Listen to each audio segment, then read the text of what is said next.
Hey everyone, this is Arbalo, and for this video, we're going to discuss a little bit of introduction since this is our first lesson in object-oriented programming.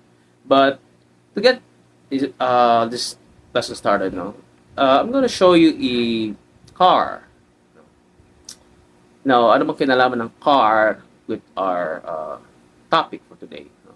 Kasi alam naman natin that car is a huge object. It's composed of different parts, diba? We have the wheels, we have the brakes, the ignition, so on and so forth, spark plug. No? Now, if you have tried driving, diba? Usually, yung ginagawa natin is we use the steering wheel, diba? But what happens behind the scenes is when we turn the steering wheel to the left, all of the components of PESA that are interconnected with the steering wheel will also start to function. And of course, it will lead to the main goal na yung wheel will turn to the left. And same also when we turn the steering wheel to the right, again, all interconnected components or parts steering wheel will start to work together to turn the wheel to the right. Yeah.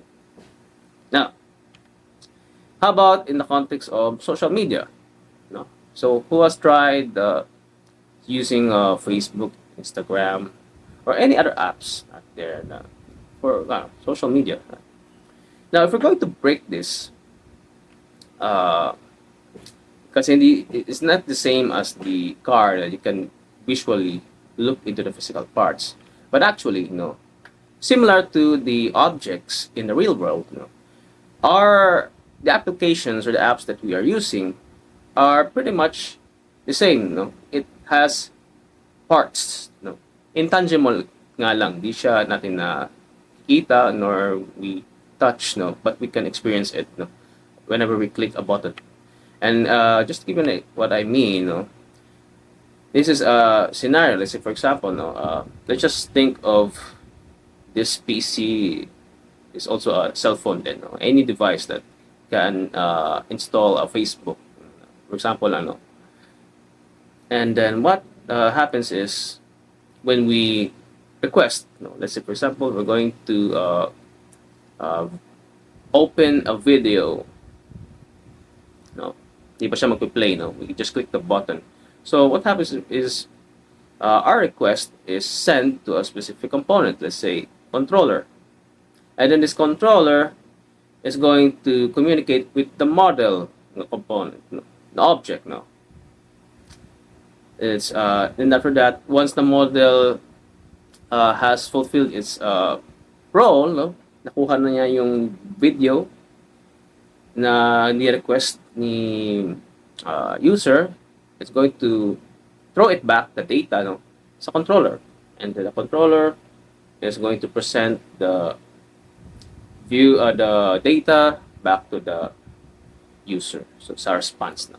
So that's basically what's going on behind the scenes. Hindi natin nakikita, but actually, our applications are also composed of different objects or parts that are intercommunicating to one another in order to accomplish certain requests. You view a video, you delete a comment, you post a comment, so on and so forth. Now, OOP lang naman, in a nutshell, is just a programming principle that organizes software design around objects. Now, why learn object-oriented programming? So the very first reason for that is obviously industry relevance. Of course, just to give you an example of that, we have a job from I don't know what company it is, this nakalimutan ko. But yung hinahanap nila na role is Unity developer position for the company. And as you can see the highlight, it says there that kailangan daw, one of the requirements is you have a strong understanding in object-oriented programming principle. So yun yung ibig kung sabihin na industry relevance, no? Like, if you are going to enter the IT industry as a software programmer, developer, engineer, you're gonna need to learn object-oriented programming because it's an essential skill that you need to learn in the industry. Okay, next, reason number two. Object-oriented programming also promotes scalable and maintainable software. Now, what do you mean by scalable and maintainable? No? So, for example, naman, when I say scalable, by the way, no, you can reuse or extend the existing code. Now, this may not make sense to you, but once we get into the next lessons, you will understand. But basically, you don't have to, whenever you're going to create a new code, na it's just a similar version lang sa that. Kumbaga ko lang, you are just getting instruction or series of source codes, no, from an already existing program, and you just want to add some new lines of code without actually breaking the original source code. No? You can actually do that. No? You can reuse and extend an already existing code. And that is achievable through object-oriented programming. Also, just to give you an analogy, when we say maintainable, no, have you ever tried to like baklas, no, to disassemble a system unit, no? Kasi when we're going to open yung system unit, it is also composed of different components, no? Like say for example, motherboard, ito yung nakikita nyo dito, no? Hinahawak niya, no? It's a motherboard.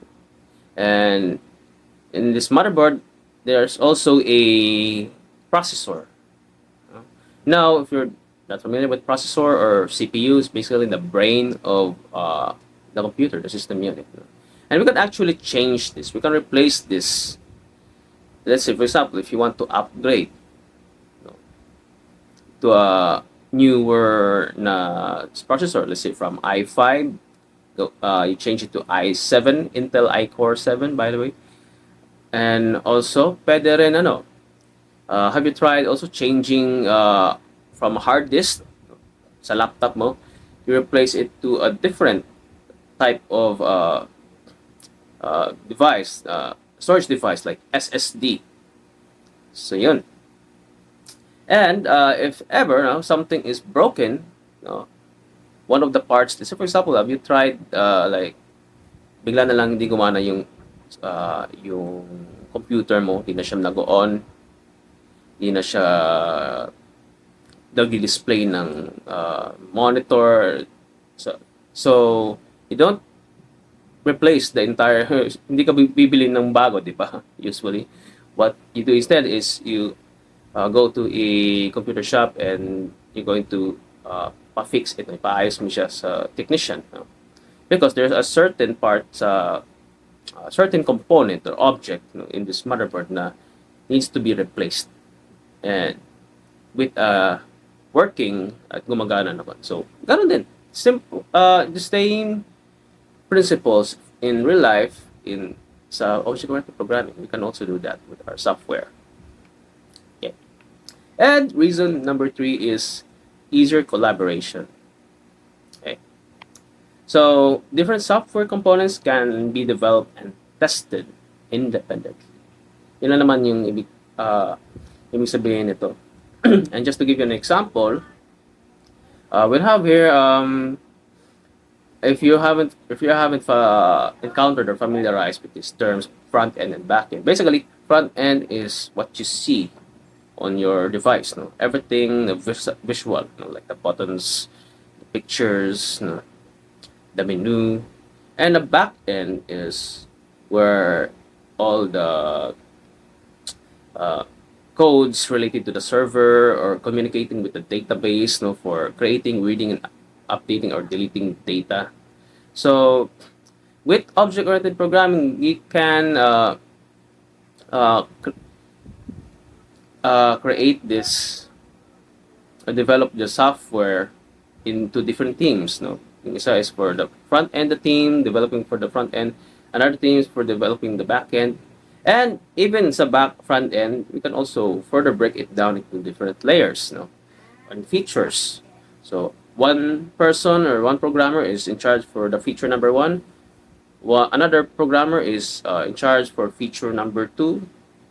Uh, yun. So basically, that's it. And but before that, before you can make a software object, you need to know about this concept, classes. So when we say classes, this is not class na klase. No? Okay? In the context of programming or in computer science, iba yung meaning ng classes. No? And what classes means is just, it's a template or blueprint. Okay? So yun lang ang kumbaga synonym niya in the context of programming. When we say class, it's basically a template or a blueprint. Okay? Just okay. Before we create something, we need to define what it is exactly. Yeah. And that's basically the purpose of classes.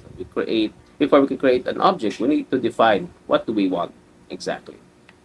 And example of this is the same lang sa in the real world. Now, when we're creating a certain complex object, let's say for example a car, you have to define ano ba yung height niya, ano ba yung width niya, yung dimension niya to be exact, then ano yung what kind of wheel ang gagamitin natin, ano yung klaseng material, and how many seats will accommodate this car, what's the color. Okay. So you have to define all those dimensions, and also what it does, ano pa yung mga kakayahan niya. Can this car also play music or wala ba siyang player? Can it have pwede ba nating ma-view yung likod ng car, because not all cars have that feature, walang dashcam, sa likod at sa harap. So yeah, you need to define, what you want before you create something. That's what I mean. And yeah, once we have defined what we want, then we create it, of course. And now we have a object like this. Car in color blue. And again, a class is just a blueprint or template for creating objects. So before we create the objects, that's communicate that we use to create a complex software. So we need to create a class, a blueprint. And in a class, we define the properties and behaviors that the object created from it will have.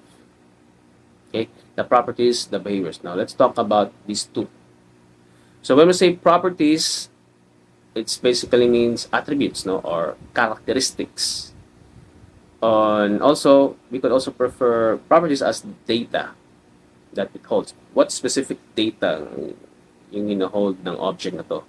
And as for behaviors, these are commands or requests that we want this object to fulfill na gagawin niya. Okay. And to give an example of that, going back to the car class, these are some examples of properties. We have the maker. Sino ba yung gumawa? Model. Ano ba yung model niya? Kasi, for example, yung maker is Toyota. What kind of models? Sa Toyota siya. Then year manufactured. Color, anong color niya, and magkano yung presyo niya. As for the behaviors, what do we want this car to do? Of course, we want the car na move forward, ano ba yung Tagalog ng abante, abante. And then behavior, move backward, atras. And then we also want our car to turn left and to turn right. So yun. And then some other examples. Meron pa pala specific na example. Okay. Now, kanina, this is the car class, the blueprint that we define for our class. And kung magkikreate tayo ng object, instance of the class, so yun na. We have an example ng object, Toyota, yung maker. Yung model is race. The year is 2023, so on and so forth. Yeah. And another car object, Suzuki. Yung model niya is Desire. Year is 2008. Yun. And yeah, ito yung ibig sabihin another example. Okay. This time, we have another class or blueprint, no, for a smartphone. No? Ano ba yung mga properties niya? Actually, ikaw bahala kung ano yung mga properties that you going to include sa class mo or sa blueprint mo. So, pwedeng brand, no?